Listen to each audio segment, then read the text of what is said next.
Hoy quiero contarle otra historia muy diferente. Una historia que hace honor al título de esta serie, Planeta Encantado. Una historia que discurre en dos escenarios tan distintos como distantes. Pero empecemos por el principio. Sígame. Lo que quiero mostrarle no le dejará indiferente.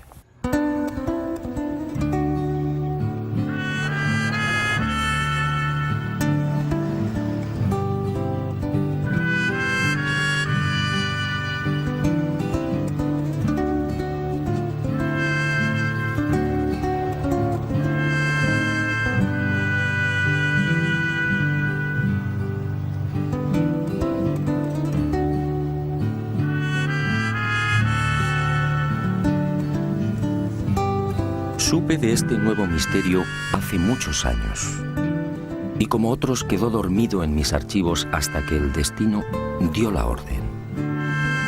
Hoy por fin ha llegado el momento.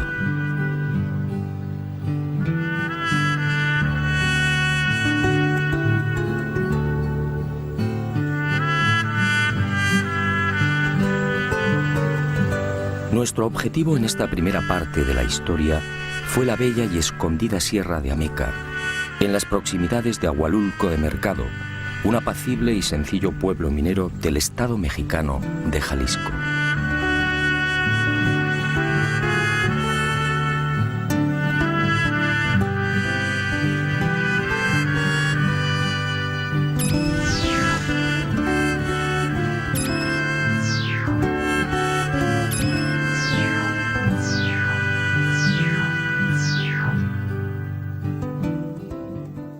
Desde allí, desde Ahualulco, lo abrupto del terreno y el atormentado perfil de los caminos nos obligó a ascender en caballerías. En total, 4 horas de fatigosa marcha por valles y cañadas hasta alcanzar una altitud de 2100 metros.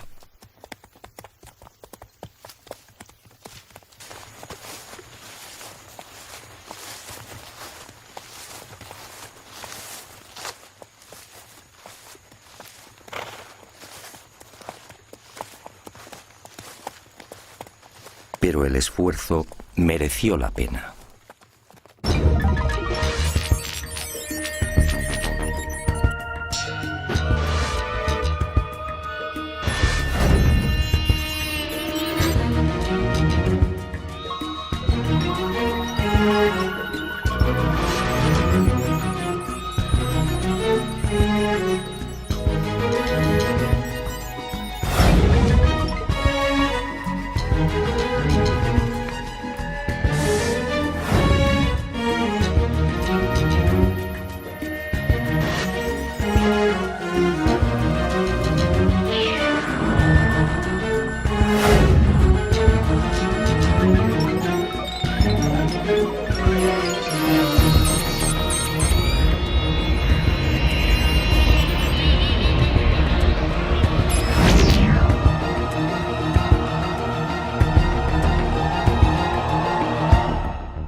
Aquí el primer enigma, casi 1 millar de esferas de piedra distribuido en las faldas de los cerros de Agua Blanca y Piedra Bola. 1000 esferas de arenisca y basalto finamente pulidas y con diámetros que oscilan entre 1 y 5 metros. Esferas de hasta 20 toneladas que nadie sabe cómo han llegado hasta aquí.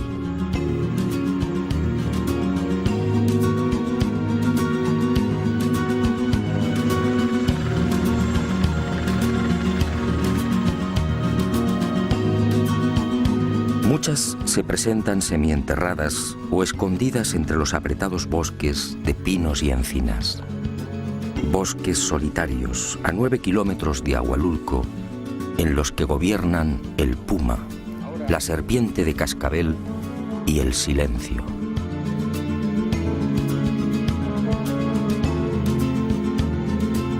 Evidentemente, el hecho de aparecer enterradas o semienterradas concede a estas esferas una notable antigüedad. Sin embargo, no disponemos de vestigio alguno que pueda esclarecer su origen. Las leyendas y restos arqueológicos de la cultura Teuchitlán, que habitó esta región hace 4000 años, no aportan datos específicos sobre los hipotéticos constructores o la finalidad de las mismas. Los siguientes asentamientos humanos, entre los que destaca el pueblo Kazkán, tampoco arrojan un mínimo de luz respecto a estas gigantescas esferas. Solo el nombre náhuatl de la primitiva cultura que habitó estos parajes, Teuchitlán o lugar de dioses, podría guardar alguna relación con estas obras gigantescas, más propias de dioses y titanes que de hombres. Pero obviamente esto solo es una suposición.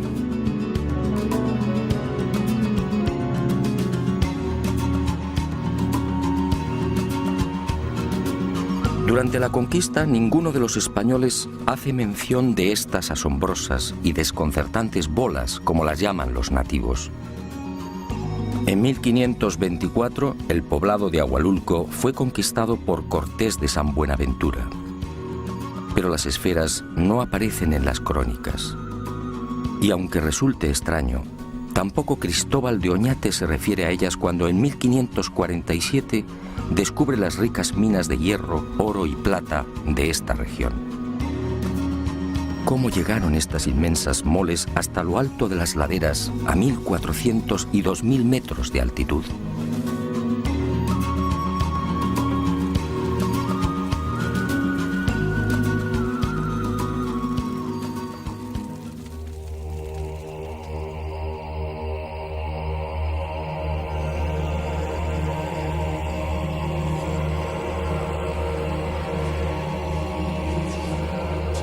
Durante siglos, como digo, las esferas de Ahualulco han permanecido prácticamente ignoradas.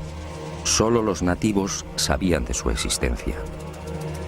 Hasta que en 1967 el norteamericano Robert Gordon, director de la mina denominada Piedra Bola, fue informado de la existencia de otras esferas similares a la que existe junto a la boca de la antigua mina de plata y que justamente dio nombre al yacimiento. Gordon, intrigado, acudió al paraje señalado por los nativos y efectivamente, a cosa de 2 kilómetros de la mina, descubrió otras 5 gigantescas y perfectas esferas de piedra.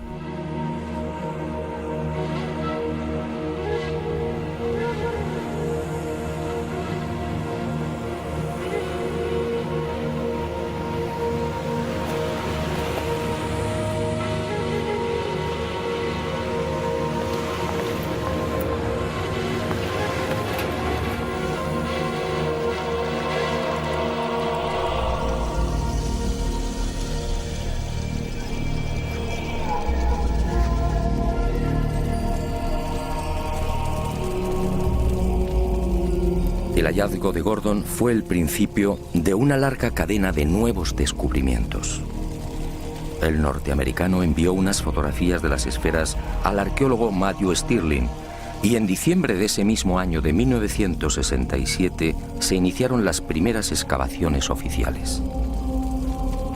Stirling llegó a desenterrar otras 17 grandes esferas, una de ellas de 3.35 metros de diámetro, el resto de 1.80 metros. Y al igual que sucediera con Gordon, Stirling quedó desconcertado. La mayor parte de las bolas presentaba un pulido minucioso e impecable, con un peso aproximado de 10 toneladas por unidad. Aquello no parecía casual. ¿Por qué el mismo diámetro? ¿Cómo se explica la perfecta esfericidad? Y lo más intrigante, ¿cómo transportaron la esfera de 3 metros y casi 20 toneladas de peso hasta la cumbre de la montaña?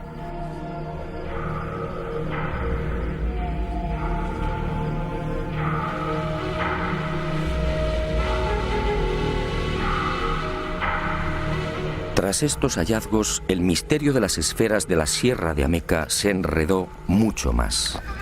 El lugar aparentemente jamás fue habitado. No se hallaron restos de cerámica ni tampoco utensilios que indicaran la existencia de asentamientos humanos. Por otra parte, la depurada técnica que hubiera demandado la elaboración de estas esferas y el no menos complejo transporte de las mismas hasta lo alto de cimas y laderas hizo sospechar a estos primeros científicos que se encontraban frente a un capricho de la naturaleza. El razonamiento era comprensible, pero ¿estaban en lo cierto? 3 meses después de los descubrimientos de Stirling, en marzo de 1968, otra expedición científica se acercó a estos parajes. La integraban miembros del Instituto Smithsoniano, de la National Geographic y de la Inspección Geológica norteamericana. Y al frente como director el geólogo Robert Smith, también estadounidense. Tras examinar las bolas, la conclusión de Smith dejó perplejos a propios y extraños.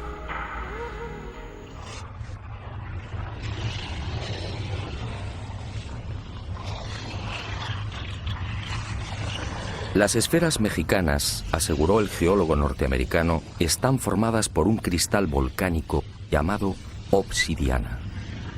Surgieron hace 40 millones de años como consecuencia de una gigantesca avalancha volcánica. La Sierra de Ameca fue materialmente enterrada en ceniza y allí, en el fondo de esos depósitos, aparecieron las esferas.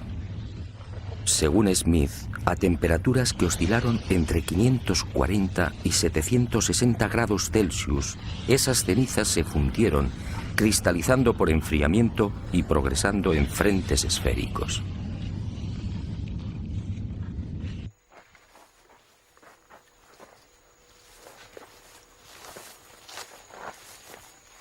Después, la erosión eliminó el gran colchón de cenizas y las esferas quedaron libres.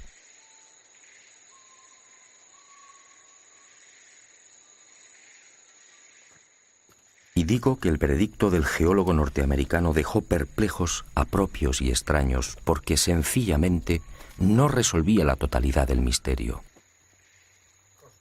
Para empezar, de las casi 1000 esferas que pueden contemplarse en la Sierra de Ameca, la casi totalidad está formada por arenisca, un material que nada tiene que ver con los volcanes.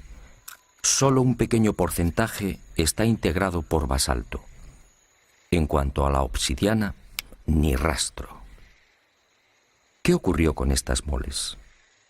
¿También se formaron en el interior de la ceniza y en sucesivos frentes esféricos?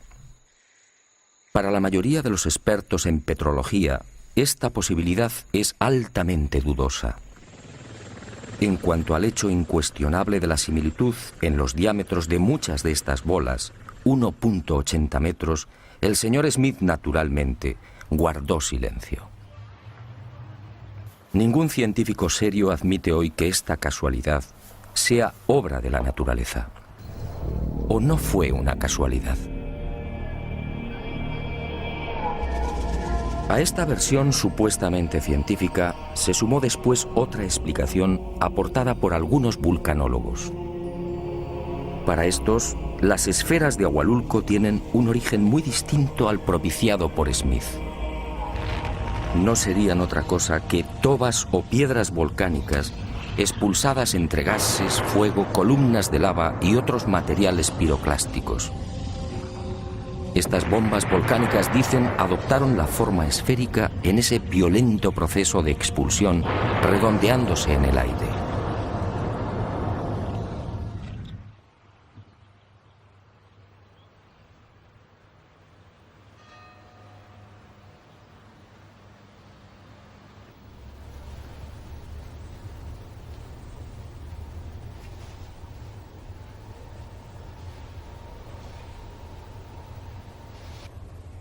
Estas bombas volcánicas no son exactamente esféricas, y es lógico y natural. Pretender que estos materiales, expulsados de los volcanes, se vuelvan esféricos al contacto con el aire es una afirmación arriesgada. ¿Qué tiene esto que ver con la belleza, con la perfección y con el gigantismo de las esferas de México?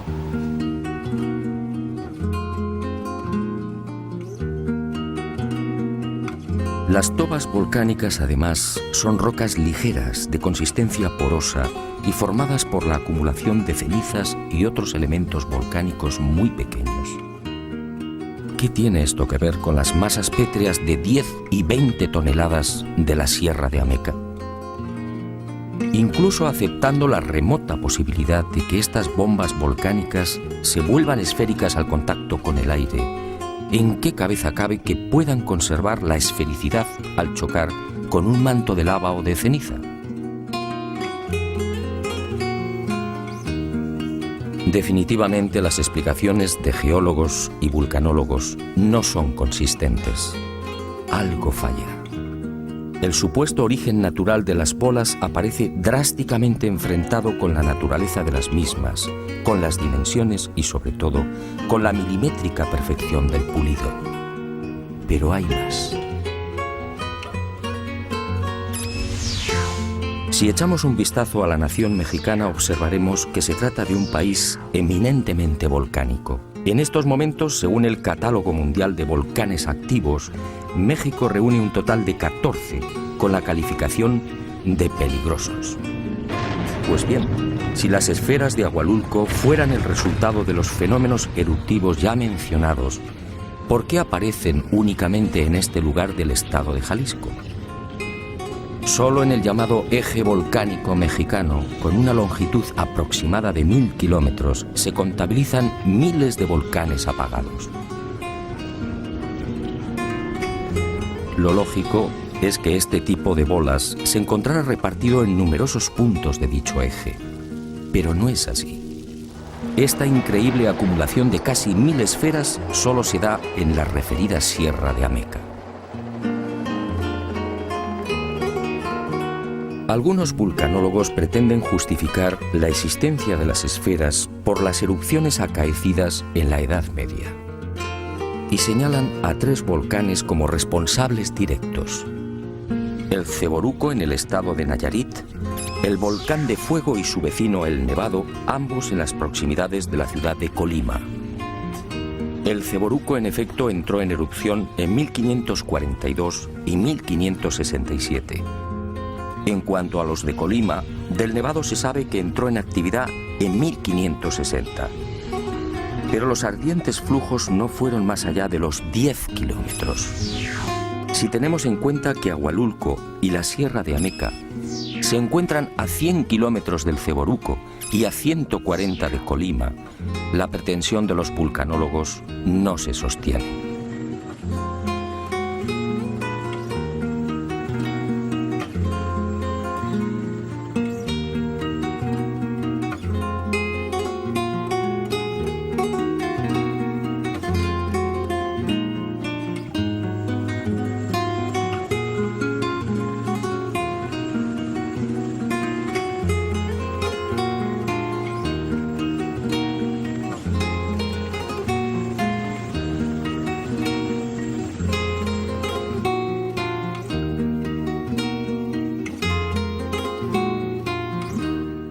Efectivamente, estoy de acuerdo con usted.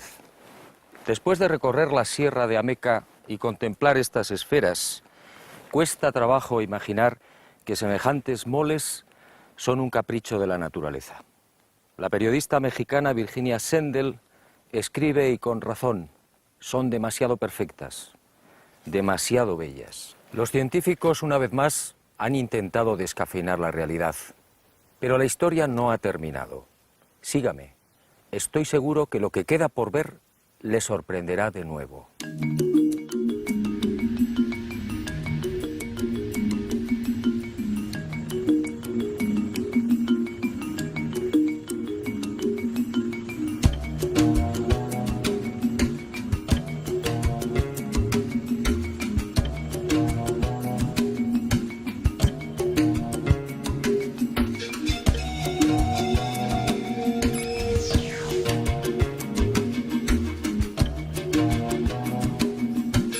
Nuestro segundo escenario se encuentra a casi 3000 kilómetros, en lo más profundo de la selva de Costa Rica.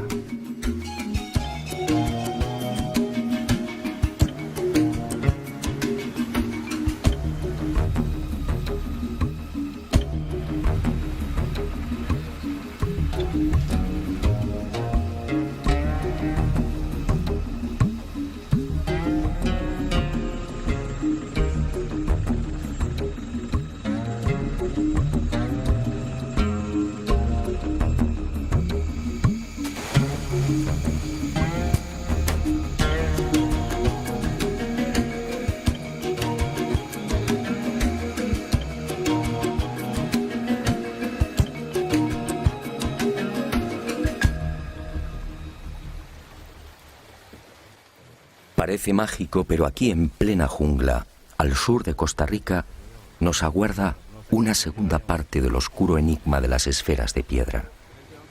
Una segunda parte que definitivamente arruina todas las explicaciones de la ciencia. Una segunda parte que eleva el misterio a su máxima expresión.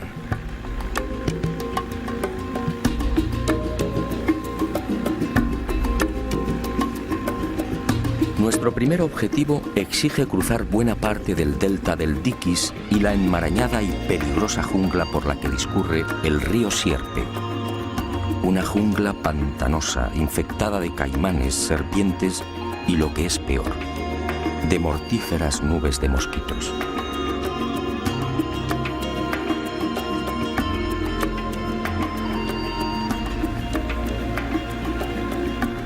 Afortunadamente, la jornada transcurre sin incidentes de gravedad y con los últimos rayos del sol alcanzamos al fin el gran secreto de Palmar Sur.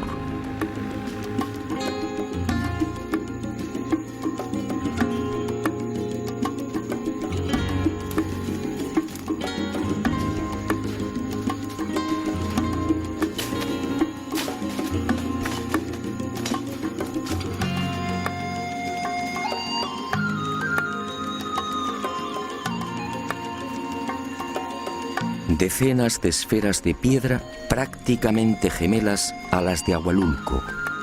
Esferas igualmente perfectas, al aire libre o semienterradas en cientos de kilómetros cuadrados. Esferas de un pulido exquisito, casi imposible.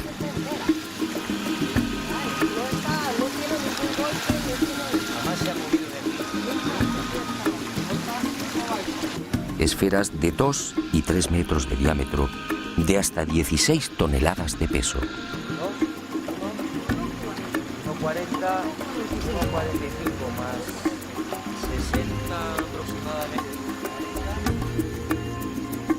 Nadie conoce con exactitud su número. Se habla de cientos, más de 500 esferas de todos los tamaños, desde el diámetro de una naranja hasta 3 metros. Quizá más. Las hay en Palmar Sur, en las orillas de los ríos Esquina y Térraba, en las islas Camaronal y del Caño, en lo alto de las sierras de Bruqueña y en las regiones de Piedras Blancas, Cabagra, Buenos Aires, Bere y Pejivalle de Pérez Celedón. Pero estos solo son los emplazamientos conocidos. Al hallarse enterradas es posible que su número sea muy superior.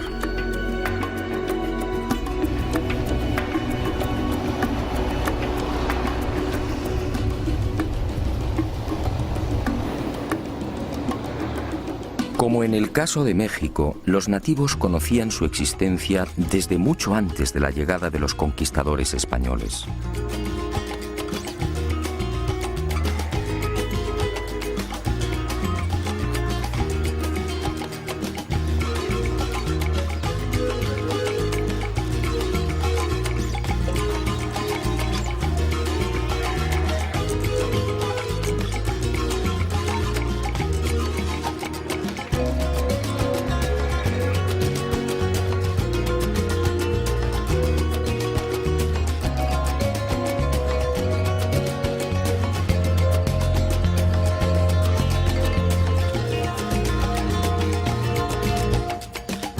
Pero sus explicaciones fueron tan parcas y confusas como las de los pueblos que habitaron Ahualulco.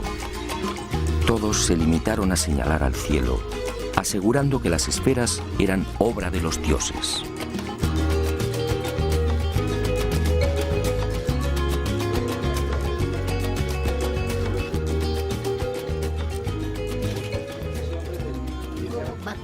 Bakakiri, cacta, cuando van a catar a Nietzsche, va a grabar shasta, bakakta, batapta. Porque eso son una piedra pesadísimo. Donde vivían esas piedras nadie lo levantaba. Yo conocí una piedra. Ahí en ese talobre, pequeña, y que era de 12 años seguro que yo estaba. Alrededor, los antiguos moros, eso lo adornaron con con figuritas de toda clase de animalitos hacia alrededor, de todo color. Y debajo de ese dejaban el oro ahí enterrado. Pero dicen que cuando levantaron esa bola que está en Palmar, debajo encontraron bastante tesoro. Pero esa fue la compañía que dispuso de eso.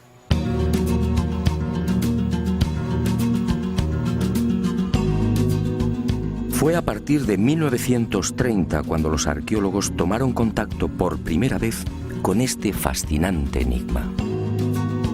En esa fecha, George Chittenden, empleado de la multinacional United Fruit, viajaba por Costa Rica comprando tierras para la plantación de bananos. Y fue en una de esas incursiones por la selva cuando Chittenden descubrió una serie de extraños montículos.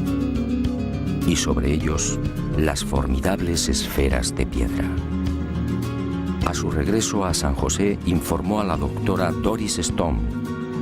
10 años después, a lo largo de 1940 y 1941, Stone se trasladó al Delta, procediendo al primer estudio científico y sistemático de las increíbles bolas.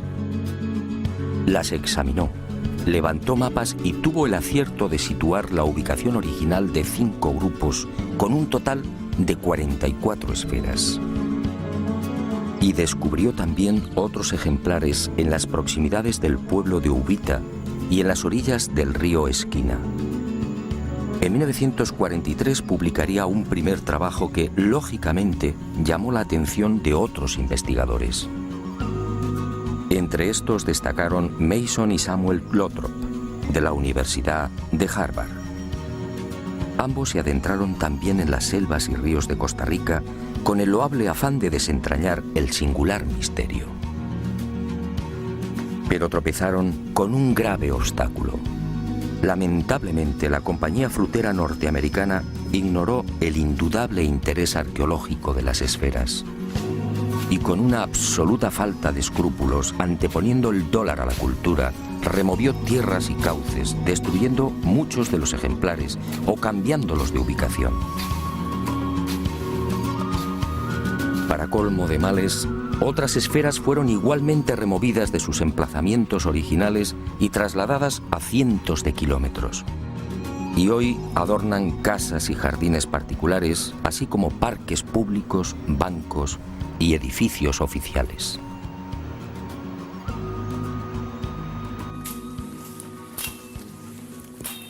A este desastre vino a sumarse la codicia.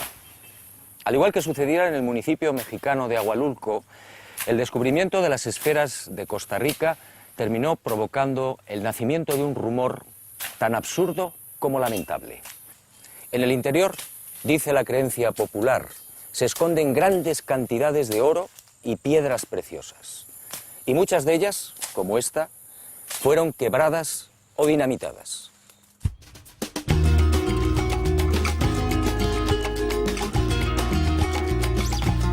Pero arqueólogos e investigadores siguieron trabajando. En este caso, a diferencia de lo ocurrido en México, los costarricenses fueron mucho más sensatos y prudentes que sus colegas los norteamericanos. A nadie se le ocurrió esgrimir el absurdo argumento de los volcanes. Las esferas de Costa Rica son obra humana. De eso no cabe la menor duda. En cuanto a las preguntas clave, ¿quién, cómo y para qué las hicieron? La mayoría de los expertos no tiene respuestas, al menos satisfactorias. Sencillamente, es un misterio de momento.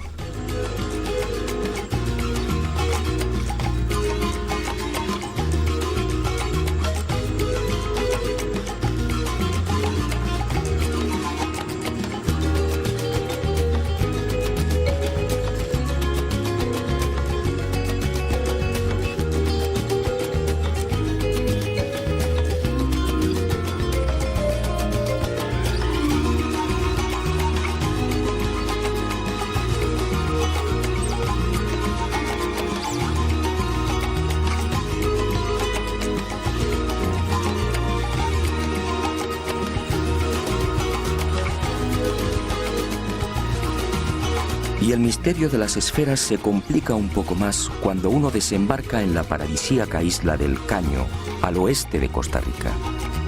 Una reserva biológica situada a 16 kilómetros del continente.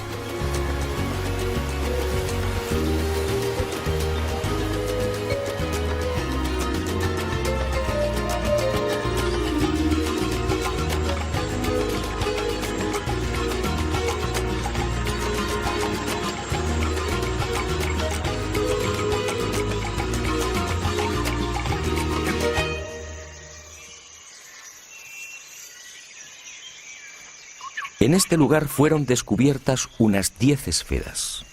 Hoy solo quedan 2. Y surge una pregunta obligada. ¿Cómo las trasladaron? En esta isla, por supuesto, no hay canteras. Las bolas necesariamente tuvieron que llegar desde tierra firme. Y el enigma, como digo, se complica.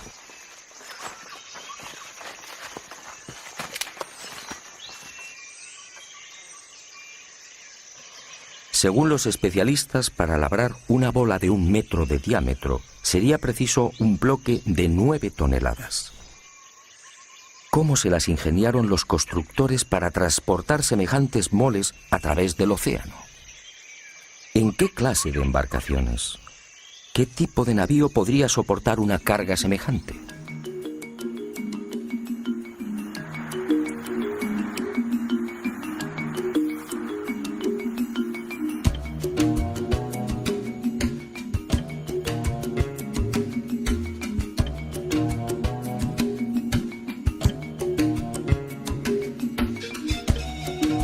Y otro tanto sucede con la mayoría de los lugares de tierra firme donde aparecen las esferas. En la jungla, por ejemplo, tampoco hay canteras. Para encontrar los necesarios depósitos de granito es preciso viajar al norte, a la sierra, es decir, a cientos de kilómetros. Y no hay más remedio que repetir las preguntas. ¿Cómo salvaron los ríos? ¿Cómo se las ingeniaron para atravesar valles, pantanos y colinas?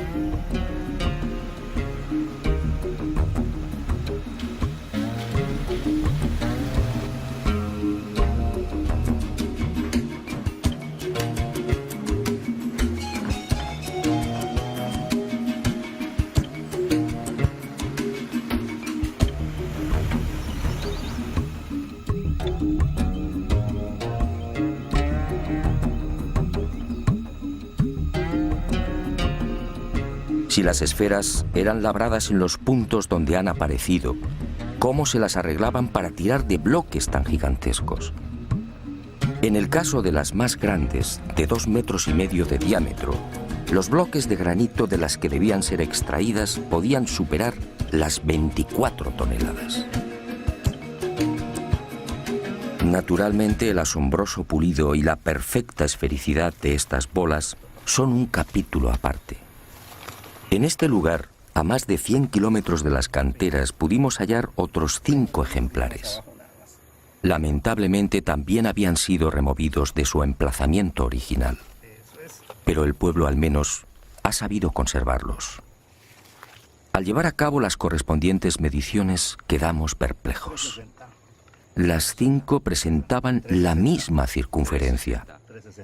3,6 metros con una variación en los radios de apenas 1 milímetro. Esta increíble precisión hace pensar a los expertos que los desconocidos constructores tuvieron que utilizar algún tipo de instrumental. ¿Pero cuál? Hoy, con el auxilio de las computadoras, difícilmente lograríamos una perfección semejante. En cuanto al pulido, de nuevo el asombro y el silencio. Curiosamente, cuanto más grande es la esfera, más cuidada es la terminación. Un acabado que casi brilla como un espejo. ¿Cómo lo lograron? Misterio. También la hipotética fecha de la construcción de las esferas aparece envuelta en la duda. Al tratarse de granito y caliza, los procedimientos de datación por carbono 14 no son viables. Y los arqueólogos han recurrido al llamado sistema de asociación. En otras palabras, estimar la edad de la esfera basándose en la antigüedad de la cerámica y demás restos orgánicos encontrados al pie de la bola. Esto obviamente resulta arriesgado. Siguiendo esta fórmula de datación relativa, bastante dudosa a mi entender, algunos expertos han establecido la antigüedad en 1600 años. Otros las consideran más jóvenes, fijando el momento de la fabricación en el siglo XVI. Esta última hipótesis tropieza con un serio inconveniente. Si las esferas fueron talladas en el siglo XVI, ¿por qué no son citadas por los cronistas de la época? De haber sido testigos de su fabricación, hombres como Vázquez de Coronado, Gil González Dávila o Perafán de Rivera lo hubieran mencionado.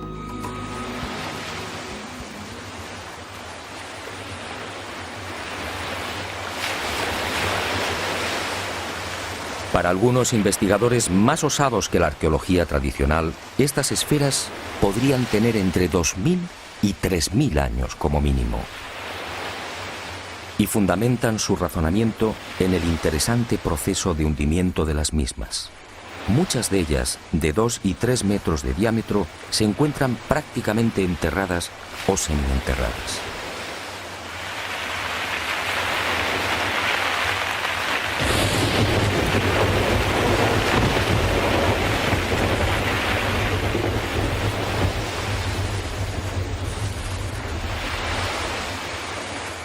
Basta un sencillo cálculo para estimar el tiempo que han necesitado para ser tragadas por el terreno.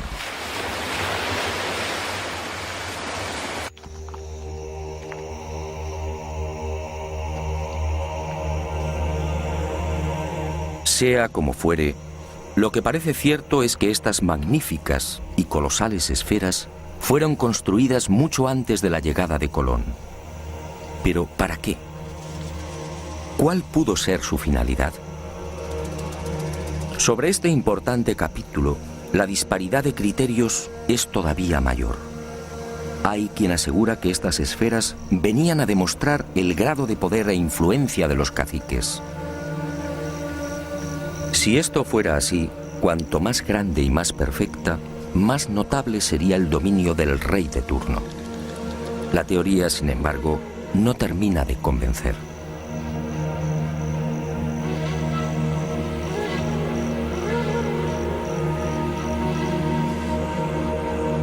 Otros las asocian a enterramientos, quizá como un elemento de culto. Y aunque se sabe de algunas muy pequeñas que han sido halladas en tumbas junto a objetos de cerámica y joyas de oro, la hipótesis no resulta muy sólida. De las 500 bolas que han sido localizadas hasta el momento, ninguna aparece sobre una necrópolis.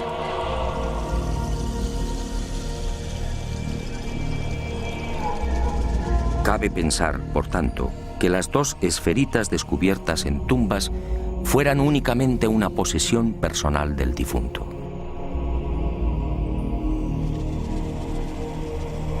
Para el profesor Lothrop, el hecho de aparecer en grupos podría insinuar una serie de conocimientos astronómicos por parte de los constructores. La doctora Stone, como se recordará, descubrió un grupo con un total de 44 bolas. También en las proximidades de Piedras Blancas se hallaron otras 15 esferas perfectamente alineadas. ¿Se trata de mapas celestes? ¿Indican la posición de las estrellas? Hasta hoy, que yo sepa, nadie ha profundizado en esta sugerente posibilidad.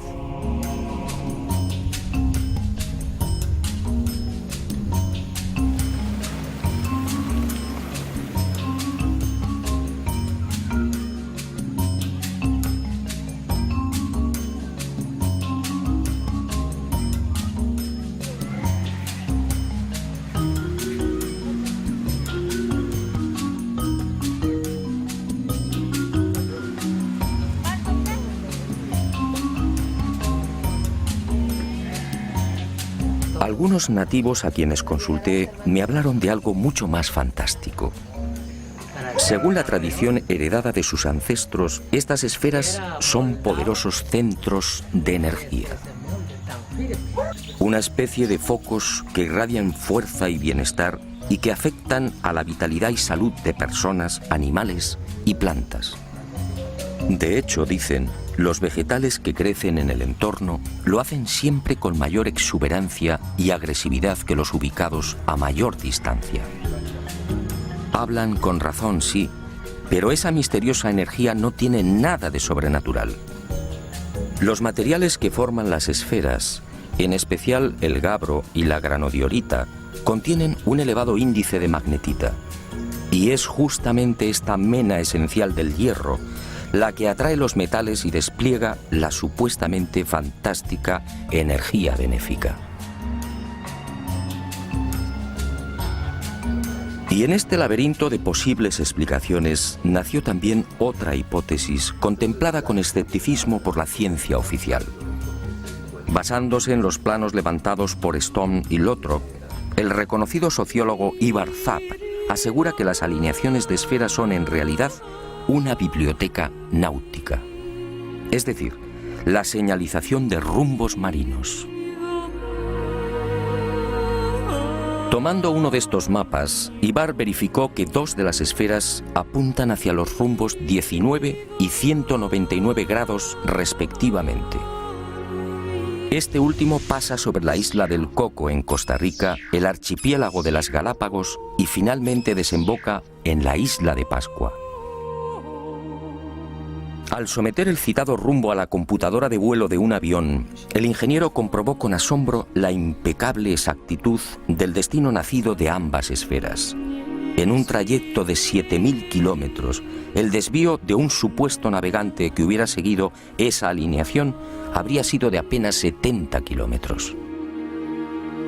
Por su parte, la alineación con la tercera esfera señala directamente a Grecia y Asia Menor.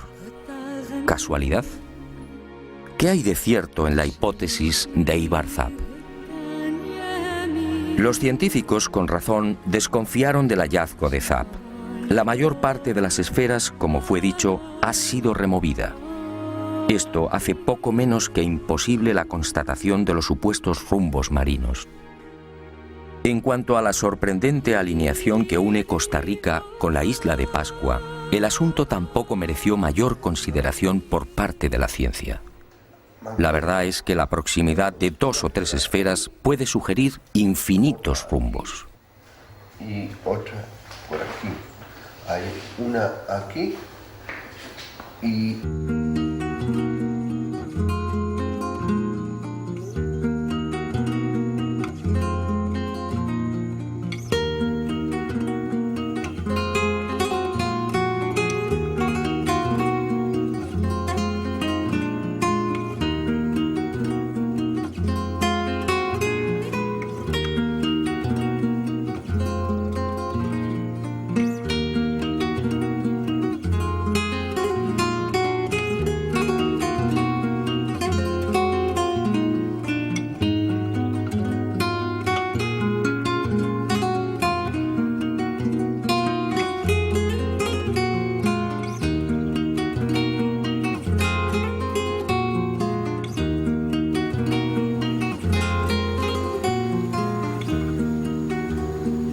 Pero Ivar Zapp sí parece tener razón en algo. Para el estoniano afincado en San José, las esferas son la viva manifestación de una cultura de expertos navegantes afincada en la Costa Rica que mira al Pacífico Sur. Una cultura precolombina de la que apenas queda constancia y que fue mencionada por Cristóbal Colón en su último gran viaje entre los años 1502 y 1504, los Tiguares.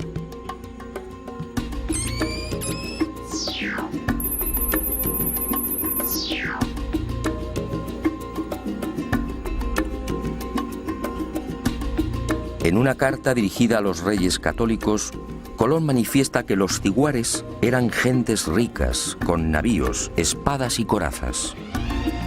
Y habla incluso de algo asombroso, siempre rechazado por los historiadores. Según los indios, en esas tierras del oeste, a 9 jornadas desde el Atlántico, existían ya caballos. Caballos utilizados para el transporte y la guerra. ¿Caballos? ¿Cómo es posible en 1502? Según la historia oficial, los caballos fueron introducidos en América por los conquistadores españoles.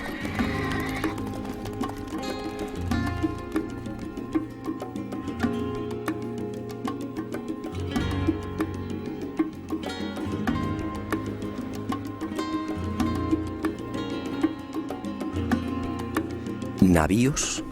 ¿Corazas y espadas? ¿Caballos? ¿Quiénes eran los ciguares? ¿Fueron los constructores de las perfectas y gigantescas esferas de piedra? En realidad, nadie lo sabe, aunque nos encontramos ante una circunstancia más que sospechosa. Esa civilización vivía justamente en la región de Golfo Dulce, es decir, en unas tierras en las que se ha descubierto la mayor concentración de esferas.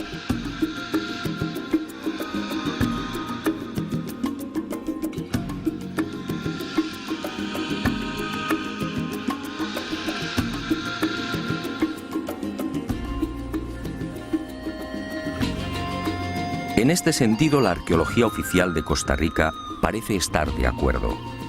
Las esferas tuvieron que ser creadas por una cultura con un alto grado de evolución mental y material. Un pueblo con una especial sensibilidad y un notable sentido de la abstracción. Si observamos la naturaleza, comprobaremos que las esferas perfectas no existen. Y si es así, ¿cómo pudieron imaginarlas? ¿De dónde llegó esa sabiduría? ¿Por qué los nativos repiten una y otra vez que son creación de los dioses que bajaron del cielo? ¿Fueron los ciguares instruidos por esos familiares dioses? Como puede ver, el misterio de las esferas de México y Costa Rica sigue en pie. Y me alegro. Después de 30 años de investigación, he aprendido que los enigmas no deben ser desvelados. Solo así podemos seguir soñando. Y ahora sígame. Vayamos al encuentro de otro maravilloso sueño.